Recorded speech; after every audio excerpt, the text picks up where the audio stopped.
Hello, everybody. This is Noise One here, and I'm accompanied by. I am Damn It Chris. Hello. Hello. We are going to be doing our first film review, and as you can tell by the title and the thumbnail, we're a little bit late to the party. The Alone in the Dark game came out last week, I think. Do you know about this, Chris? I do not know. Yeah, they made another Alone in the Dark game with what is that actor from Stranger Things who played the new Hellboy? I didn't know they made a new Hellboy either. What? You didn't know that? Because Ron No. Perlman did the first two. Yeah. And then they made a Hellboy remake maybe 5 years ago. Okay. Yeah, with the actor. Do you know who the actor I'm talking about from Stranger Things? I don't. I've never seen that either. Did you watch Black Widow? No, I didn't. Chris, what do you do? What do you do in your spare time? Play games mostly. Let me find this actor real quick. Okay. His name is David Harbour. Okay. And I'm trying to think of what else you would have seen him in. I mean, if you didn't see him in that shit. He's in the Gran Turismo movie, so we'll be seeing him again at some point. Ooh. Did you see Violent Night by any chance? No, I did not. Do yourself a favor and watch Violent Night. It is an awesome Christmas movie where he plays Santa Claus, Okay. but it's Die Hard. Well, Die Hard's not a Christmas movie, but anyway. How dare you? No, but so basically Santa Claus takes the role of John McClane. Okay. It's the best way I could put it. It's insane. Sounds good.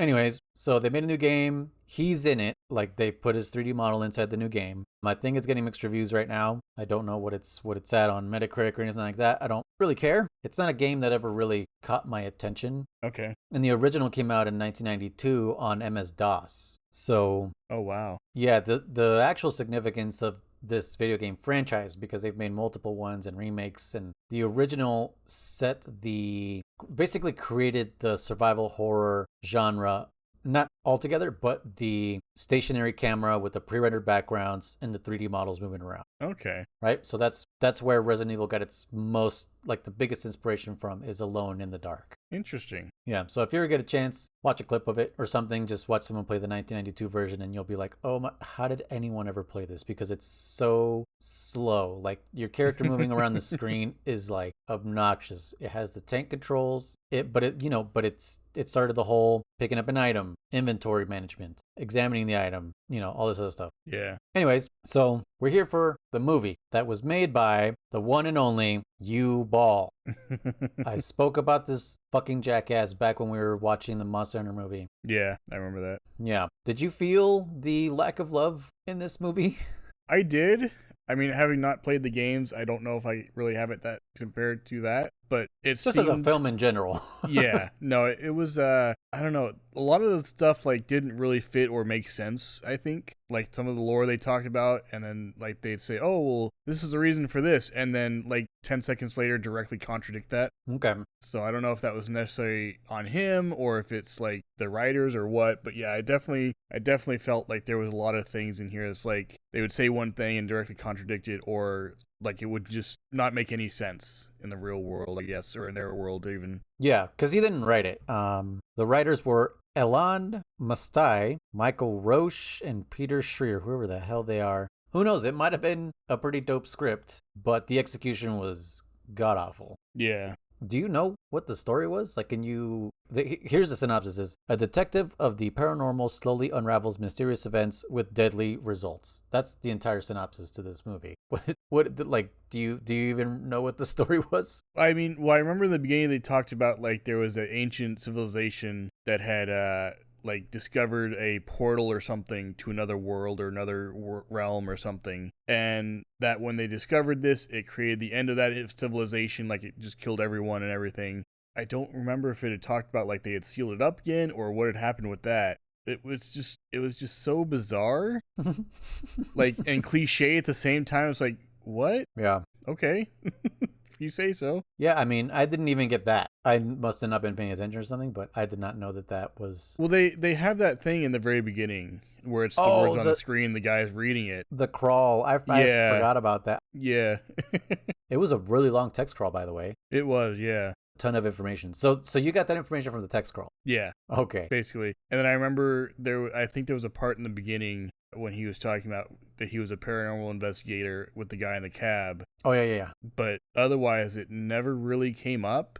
And like I remember there was a sequence where he was having a flashback, and it didn't make any sense to the story. Like there was no real connection. Like normally when a character has a flashback in a movie or a TV show or something, it's like, oh, you just heard something that triggered some sort of memory or flashback or something, or you're trying to explain why a character is the way they are. Yeah. And this particular one, I don't remember where it happened or what had happened exactly, but it was like he just randomly has a flashback, and it's just like, okay, it was like when he was a kid and it was him at that power station or whatever it was. Just outside of the orphanage. Yeah, he was hiding in there. And it's like, okay, but why did you have that flashback? That doesn't teach us anything because we already knew about that from earlier in the movie. So why are we revisiting this now? Like, it was just weirdly, oddly placed. Yeah.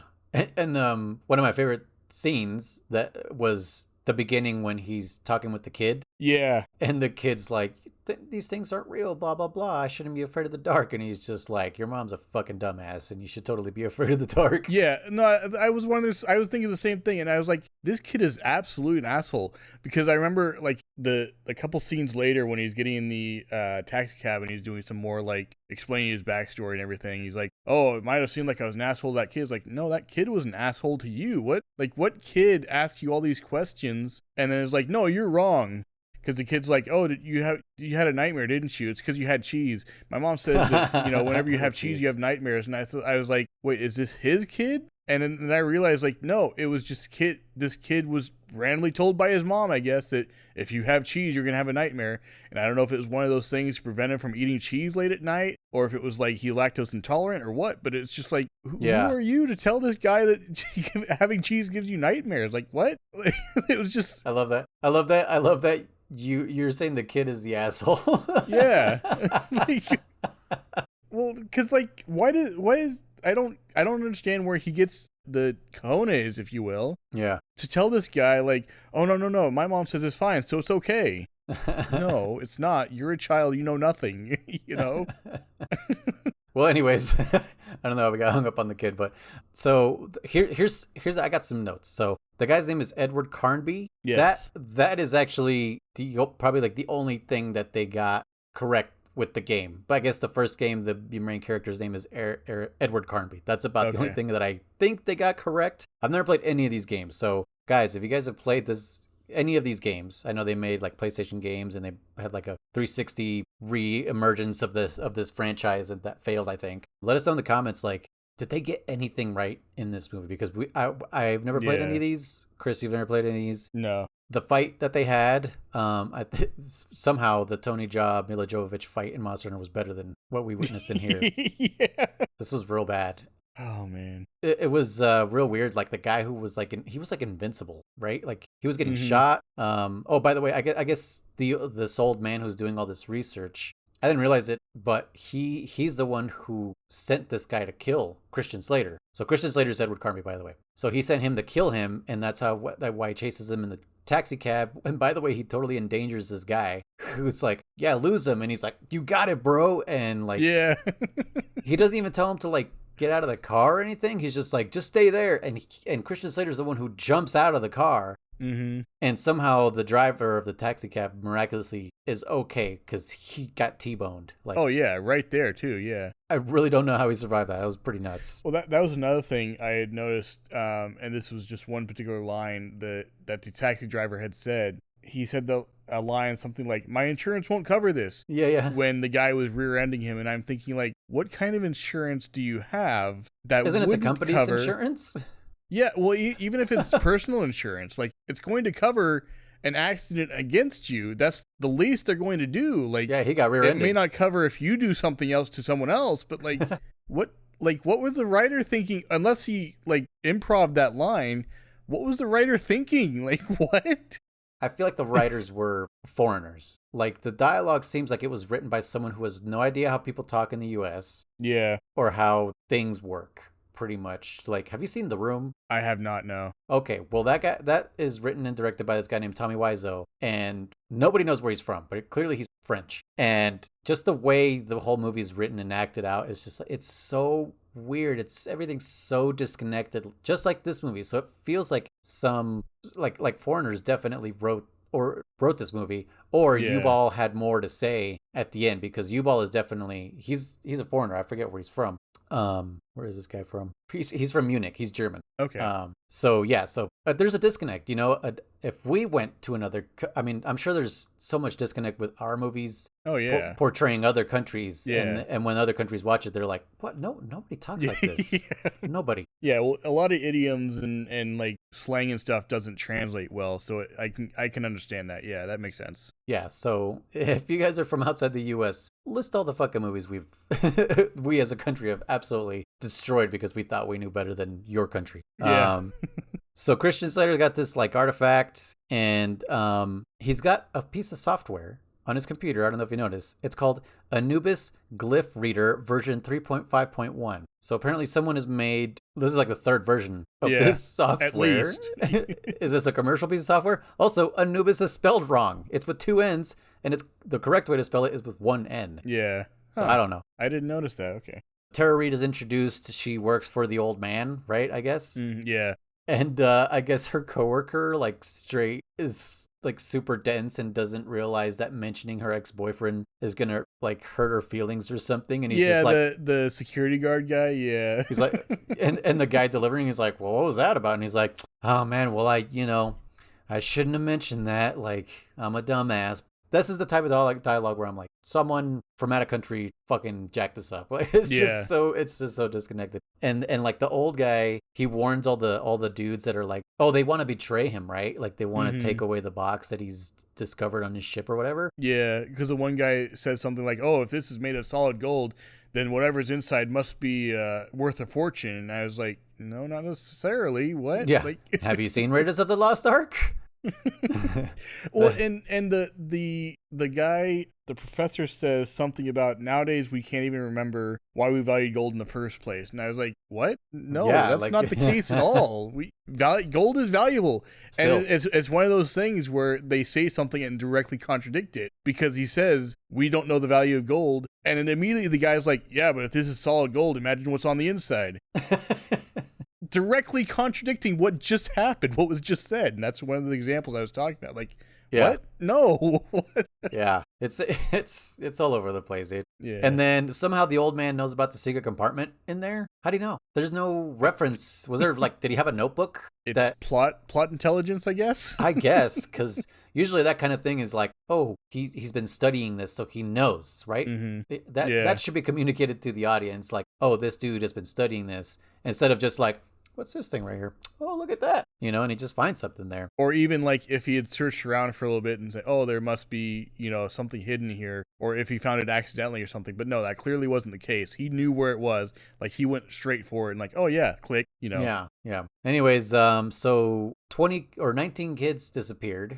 Right? In that flashback. The 20th was Christian Slater. Yeah. It wasn't communicated to me that they were returned at some point until once that box was opened. Like I guess, spoilers, all the people that get up out of nowhere and just like walk off into the darkness, those were the kids from the orphanage that disappeared all those years back. Yeah. Like there none of that was communicated. Like nobody made it clear that, oh, we found those kids again, but they were just weird and now have a weird parasite in their spine, which that was fucking weird and crazy. Yeah. Up until I don't even, like, I'm all over the place with this because I don't understand this movie. It's so all over alone. Yeah, it's so all over the place that I don't even know how to approach it. Mm-hmm. But to me, this whole part of the movie, besides the car chase scene, this whole part of the movie, up until the part to where the SWAT or whoever comes in from the ceiling. Oh yeah. Right? All up until that part, this is the movie The Relic.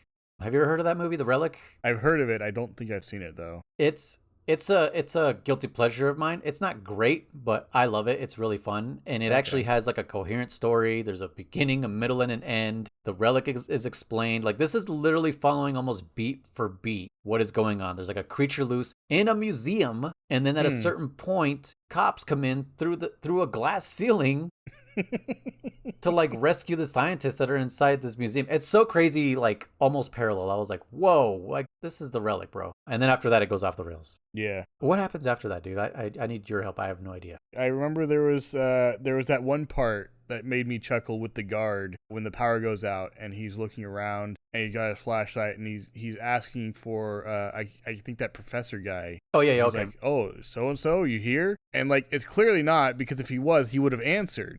And yet he continues going. And this, I know this is a cliche in movies. Like, it happens a lot where you have the first person who's going to die has to go investigate something, and they're asking for someone's name, and that person's not responding, but they continue to go look for them. Yep. And like the professor wasn't even in the building at any point during this, was he? Like, he hadn't even seen him. So why is he calling for him? Oh, you're right. Like, wouldn't he know that the professor was away doing this expedition or whatever? Yeah. And it's not like he came in, oh, hey, I'm back now, and then, went away and cut scene or whatever, and, oh, now I've got to go look for him. It's like, why is he looking for him if he's never been there in the first place? Like, yeah, maybe. Why would you just assume it's him? And then, like, another thing I noticed he did that struck me as very odd, some of the displays, the lights were still working. And that's where he was shining his flashlight. I didn't even Why? notice that. Yeah, like 90% of the time he's shining his flashlight at displays. They're already lit up. It's like, what? Hilarious. Well, just do all of these things and look busy. Yes. It literally was like the director was just like, just look busy. Like the way a boss tells people who have a bunch of downtime, like, just look busy. Yeah, exactly. Yeah. Just look like you're looking for something. Yeah. Don't focus on what you're looking for. Don't try to make it seem like you are looking for one thing in particular. Just look like you're looking for something. Yeah. And then I guess these things, they call them xenos, which yeah. Like a xenomorph, like an alien. That's exactly what I was thinking. Yeah. Like, okay, I guess we're just gonna ignore that exists, but whatever. Yep. And then they explode into dust like a video game. Mm-hmm. Yeah. I saw that. It's the most video game thing I've ever seen in a movie. Man. I was like, whoa. They just explode into dust. And then there was like a shootout to like the most generic metal music I've ever heard. Yeah. And it was just like, and everyone was just like. And apparently their bullets glow in the dark or emit light or something, because it wasn't just the muzzle flash. It wasn't just that. It was, you see these bullets flying through the room as little tiny light bulbs. Like, what? That is not how bullets work. And they were like the most ginormous muzzle flashes I've ever seen. Oh, yeah. Like, there's a still in IMDb of Tara Reid shooting her whatever handgun she has. And it's like this giant, like, it's like an AR muzzle flash. Like, there's no gun in the world. It's like someone's taking pictures, but with a gun, yeah. Yeah. It's a flash. Taking pictures, but with a gun. But yeah, speaking of Tara Reid, there was another thing that caught my attention, again, where it's, they say something and directly contradict themselves. There was a scene where she and Edward were walking together after the security guard had gone out to look for whatever was going on. Edward asked Eileen, he's like, oh, what's wrong? And she's like, nothing. And then immediately says, the hair on the back of my neck just stood up? Yeah. Yes. Like, if nothing was wrong, I have this note. Nothing was wrong, or if you're going to say nothing, then say nothing. Do not then say immediately what is wrong. Oh my God. I'm so glad you fucking made note of that. Because, I immediately was like, I have to type this down. The hair on the back of my neck just stood up. Yeah. What's wrong? Nothing. Oh my, it was so strange. The best part is Christian Slater doesn't even react to it. Yeah, he's just, okay. They just keep walking. Because he's probably like the audience, like, yeah, everyone gets the chills every once in a while, yo. But he's a paranormal investigator. Shouldn't he lean into that? Like, he should. That's absolutely. what he does. Absolutely. He does nothing. Yeah, you're right. They mention that he's a parent, or he mentions it, and never, like, he's not a medium. He doesn't use any kind of abilities. Yeah. Nothing. What does he do, bro? What does this guy do? It's never made clear. He never actually does anything that makes you believe he's a paranormal investigator. Yeah, except like when the box opens and he goes in his head. Yeah. And falls to the ground because he's the only one who like heard the signal but wasn't like zombified by it. Like, oh man, so weird. But in that same shootout with so Steven Dorff is like the head of the SWAT or whoever they are, the special ops team. Let's call them fake stars because that's who they are from Resident Evil. They're the fake stars. And so he's the head of them. Steven Dorff, by the way, he's the bad guy from like Blade. If you've ever seen Blade with Wesley Snipes. Yes. So they're like, what are you doing here? Like, he tries to arrest him at one point. He's like, put your gun down. And then they have the shootout. But there's a part where Christian Slater, he looks over at Steven Dorff and he's like, hey, whatever the guy's name is. Yeah. Shoots the guy coming up behind him. Yeah, and shoots the guy coming up behind him. But I don't know if you noticed this, since these are flashlight or these are light bulbs that are being shot through the air, you could see it clearly miss. It like is nowhere near this zombie person or whatever. Oh, I didn't catch that, huh? It totally just goes. Yeah, if you get a chance, go back and just look at that scene. It just goes up like 2-3 feet above their head, and they just fall to the ground. They're like, oh, like they got hit by the bullet. Like it's just like, yeah. What was that? Not the bullet? Like what hit it? What hit that zombie? Which, by the way, the makeup on those motherfuckers, it's Halloween makeup, man. It's like right. Have you ever? It's like the low quality Halloween house, what it was called, creepy mansion type thing. Yeah. You know what I mean? It's like a low quality version of that. Like, have you seen the original Dawn of the Dead? Yes. Like way back in the, what was it, like late 80s, early 90s? Like, yeah, that makeup where it was just like pale blue people. Like that's what it reminded me of. I was like, oh my God, who the hell was the makeup artist? Just paint their face white. It'll be clear, right? Jeez, that was real bad. Also, to those who have played Alone in the Dark, is there military? Like, is the military involved at all in this? Because all of a sudden this becomes a military movie again, like Monster Hunter. Like, yeah. I guess a dude falls down like a spike trap. Did you? Oh yeah, they were like they were moving around some dirt, and then just out of nowhere he falls. Yeah. Yeah, and the spikes, they look like they just attached them to his back. Yeah. It was the funniest spike trap I've ever seen, dude. Well, it's funny because you hear the sound of him like screaming as he falls, like and then nothing. There's no impact sound. There's no thud. There's no sound of like what a spike would make going through human flesh or anything. Yeah, it's just you hear him fall. So I at first I think like, oh, it's an endless tunnel or something, and then it cuts and shows him like stabbed in the center. It's like, what? And you know what? You know what's weird is I had the subtitles on. The subtitles say that there was an impact. So I don't know. No.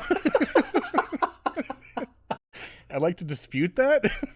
Okay, like I didn't hear it either, but yeah, that was. I was like, sure, movie. So bizarre, but yeah, I don't remember if this is this scene or this particular conversation happened before this point or after or whatever. I think it was when he was first talking to Sam. I don't know if he's a surgeon. I don't know if he like works for the company or what. He was doing that autopsy. Yeah. And Edward was talking about how like, oh, the lights are affected and stuff, and the guy's like, yeah, it's because they affect nearby electronics and stuff like that. He's like, oh, my flashlight is still working, and the guy goes on to explain like, oh yeah, well, the further the item is from its power source, the more likely or the more affected it is by these creatures' abilities.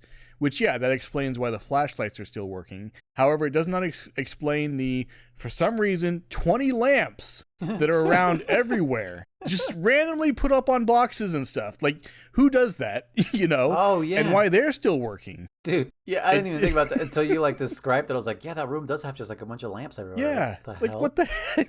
Why is there so many lamps? Like, get some regular overhead lighting or something. But yeah, there's just regular table lamps on top of boxes and stuff. It's like they rented out an antique store, and that's where they had the fire. Yeah, they're like, oh, we need to have some light in here, but we can't put in too much lighting because it has to be dark, and so let's just put lamps everywhere.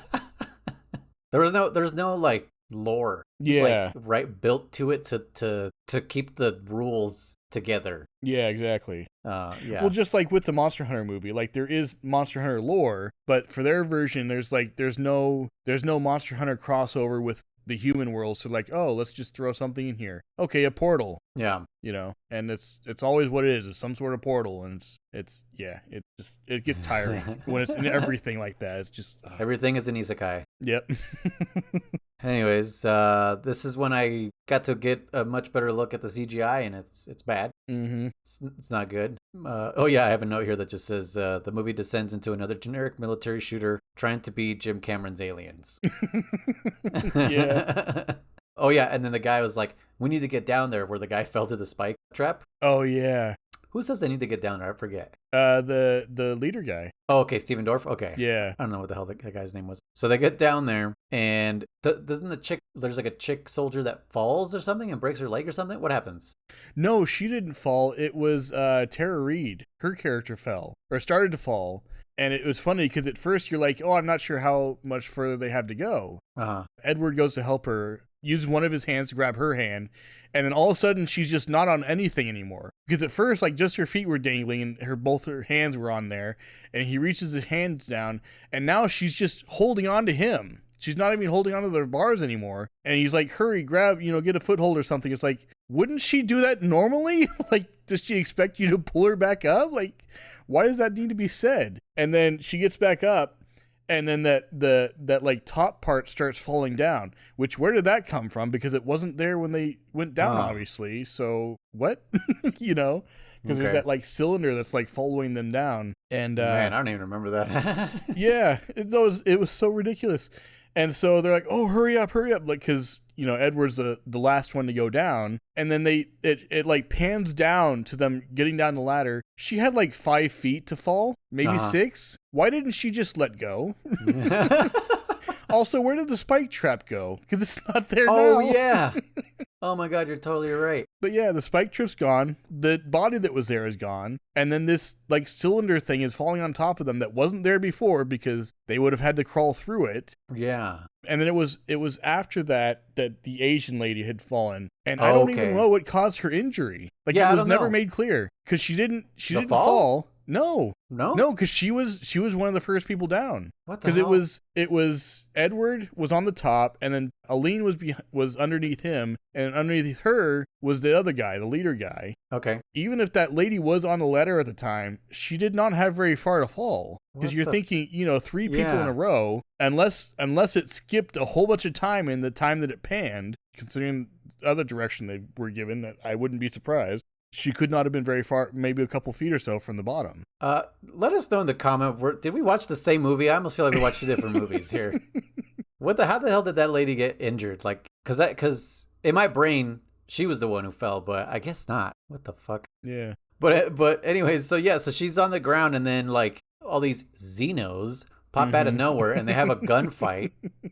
And man, that is the worst thing. Yeah, ever. they're like little mini tremors, and they're coming out of the sand and stuff and biting the Asian chick. And all I could think, because like afterwards, they didn't like attack her neck or anything. They just kept biting like her legs. Yeah. And then finally the fight's over, and then she's dead. Yeah, she just dies. And all I thought in my head was like, yeah, she probably just died from a stray bullet because they were shooting all over the fucking place. They were. And they weren't even trying to aim. Seriously, dude, that's what I was just about to say. There is nobody was put through any kind of military training on like how to fucking hold a gun, how to look professional. Everyone was just spraying and praying this entire movie. And that's why I was just like, dude, this chick just died from a stray bullet, y'all. You just shot her in the fucking head out of nowhere because she was just dead. Another thing, when you have someone dual wielding automatic rifles or semi-automatic or whatever, that's not a thing. People who use guns, right?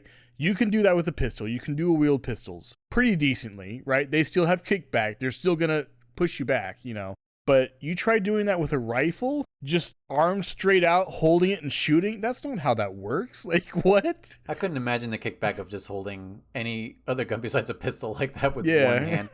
Like, you've seen videos of people holding fucking shotguns one-handed. Oh, yeah. And the kickback immediately smashes them in their face. Those videos made me so happy. I'm like, I'm so glad you knocked your fucking teeth out or broke your nose, you fucking idiot. You are so dumb. Only Arnold Schwarzenegger could do that. Did you ever see the movie Eraser where he's holding like 2 rail guns in his hands? No, but that's not surprising either. So that's Arnold Schwarzenegger. Only that motherfucker can do that. Yeah. Maybe Rambo. Maybe Sly. Maybe. Yeah. There was a really cool effect actually that I really liked. The split head, the chick with the split head. Oh yeah, where she was like having a seizure or something. Yeah, until you saw the head and then she was done. Yep. Yeah. Oh yeah. Was she walking around with the split head? Because I don't remember seeing that. I must have. I don't think so. No. She was just on the ground, right? Yeah. Okay, that was really good. I expected the skin to look very plasticky and stuff, but it looked like legit skin. And it looked like it was cut into her head. So Yeah. it literally confused me. I was like, is this a real person with makeup? But I was like, no, it's in her head, like the holes in her head. Mm-hmm. So I was really confused. I'm like, this is a really good puppet, or I don't even know what to, like a prop. Yeah. Like, this is a really good prop. It Mannequin, I guess. Yeah, man, it looked like a person. So, anyways, props to whoever did that effect. It confused the shit out of me. Yeah. And then at a certain point, the old man comes out of nowhere and 360 no scoped Yeah. the guy next to them when they were like about to open the door. Oh man. I was like, well, this guy just got headshotted by who? The fucking old man? Oh, he was the same one that was on the boat, right? That was telling them about like the lore and everything behind the chest and all that. The old man, yeah. Yeah. He's the bad guy. So when did he become quote unquote possessed? His personality did a 180. Yeah, first he was like, no, don't open the box, you don't know what you're doing. And then he's like, yeah, I'm gonna inject a bunch of weird shit into my arm. Yeah. what the heck was he thinking? I don't know. And then I don't remember, this happens right after that, the scene where it shows Sam and his wife at their house, and someone goes and knocks on the door or something, and his wife is like, oh, I'll go check on that. And then it's just quiet for a while, and it's clear that she's dead, right? Or gone or taken or something. And he goes, he's like, it's been quiet for a while. I was like, you there? And he goes, check on her, and she's laying there on the ground. That's another one of those things in horror movies that I don't understand. When a body thuds, it thuds. When someone dies, they hit the ground. Are you telling me that whatever killed her laid her down gently and escaped without him hearing anything? Yes, that is exactly what happened, Chris. Yeah.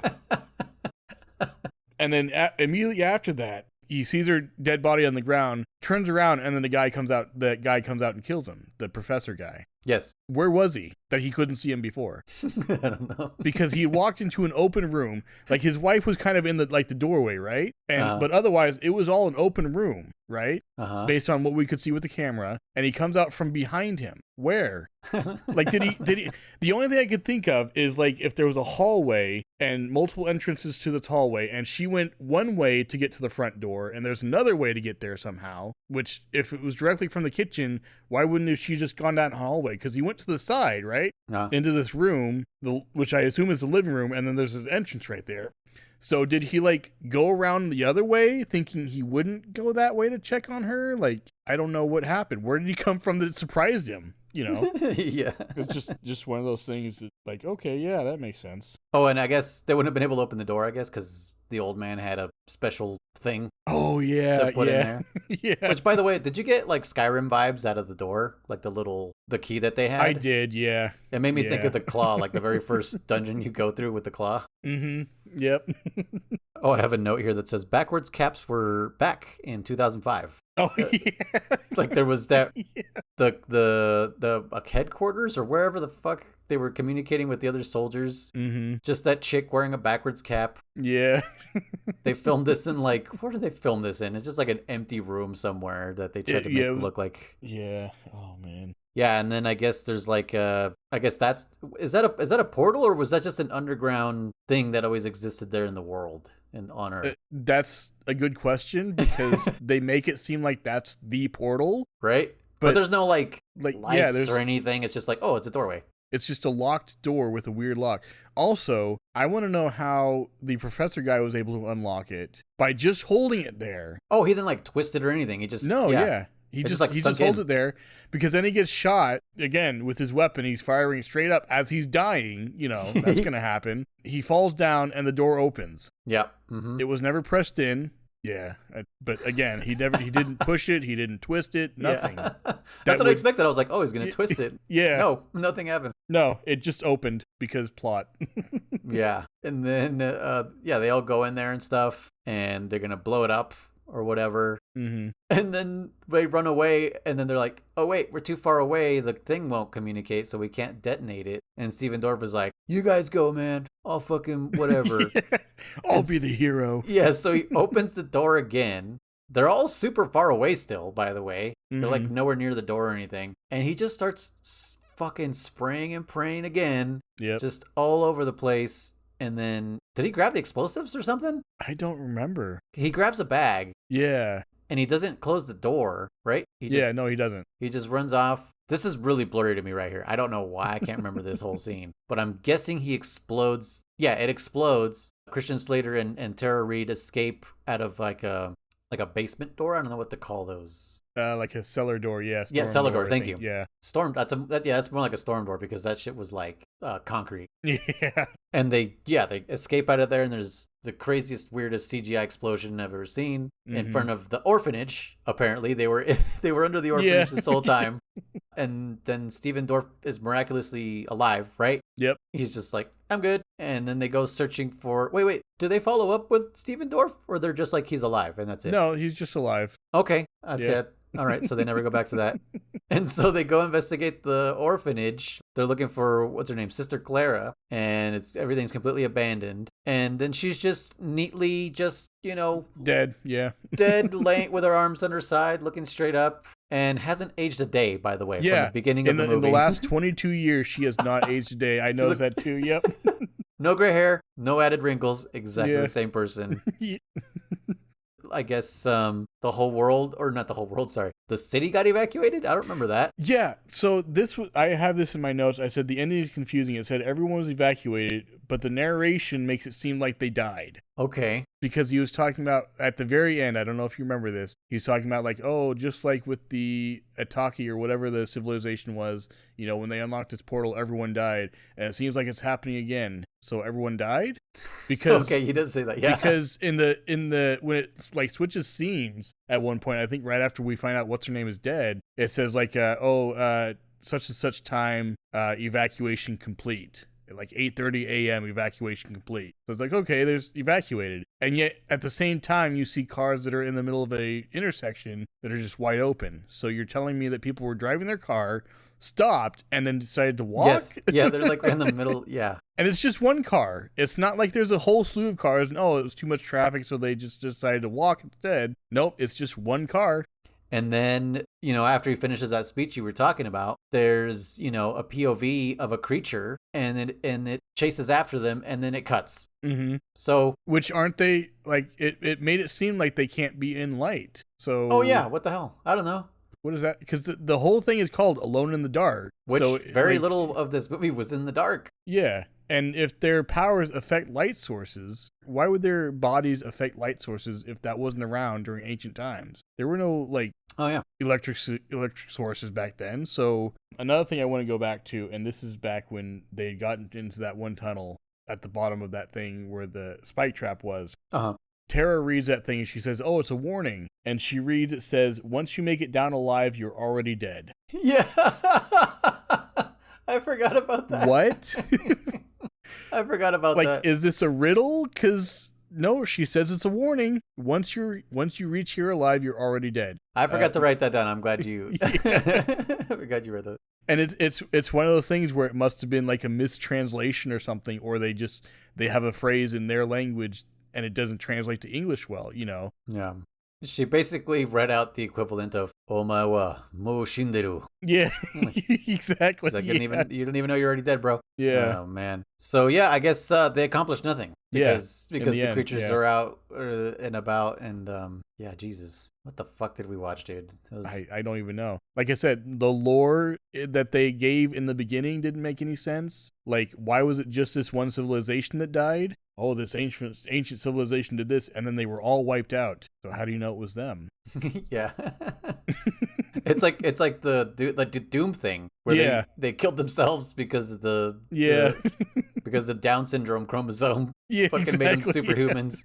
Oh my god, that movie also shit. Yeah. Oh, all right. Well, let me give some facts. Just one fact because I don't want to spend any more time on this. It was a box office bomb. I can see that. It grossed $12.7 million on a $20 million budget. Oof. Yeah. And it says the home media release was more successful somehow. Interesting. That is almost never the case.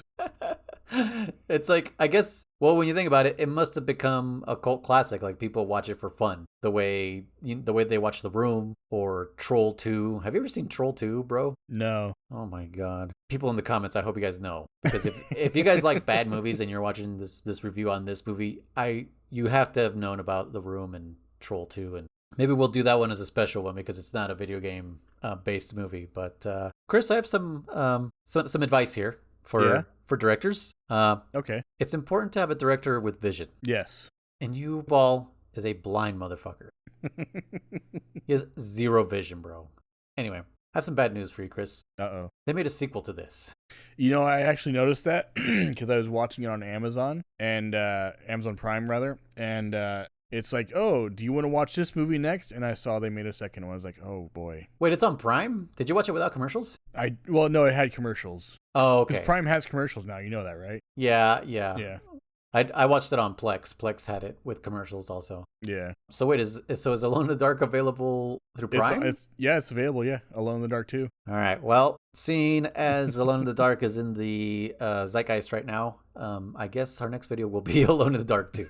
Very well. But it's okay. These are our first two movie reviews based on video games. After this, we're going to have quite a mediocre month because afterwards we're going to do another series of video game movies, all kind of surrounding a TV series that's coming out for Paramount Plus. And if you guys can guess what that is, let us know in the comments because I'm not going to tell you. Paramount but Chris knows. Plus, I think I know what it is, yeah. You should know. I already told you what it is.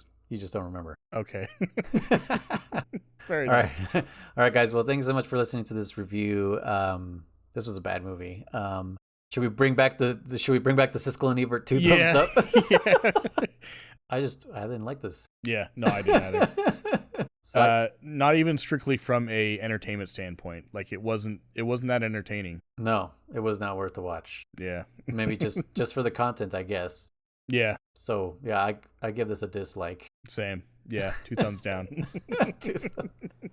So we have other videos out there. We have been doing some Monster Hunter based videos. We should have another one coming up soon. We also have a podcast where we are playing through the entire Metal Gear saga, and we're getting to some spicy stuff pretty soon. Yeah. So check it out. I'll put links in the description as always. We do also have movie commentary. Last one we did was Monster Hunter. I think we might keep those to a minimum, maybe for special occasions. Yeah. Because that does require us to watch the movie at the same time together. Mm-hmm. Okay. Like, ring the bell, subscribe, comment, all that stuff. I'm so glad I say those things out of order and not in a very coherent way. Yeah, it's unique. We're not like other YouTubers. We suck with the algorithm. Yeah. Anyways, I have been Noise. And I'm Damn It Chris. And we'll see you guys next time. See you later.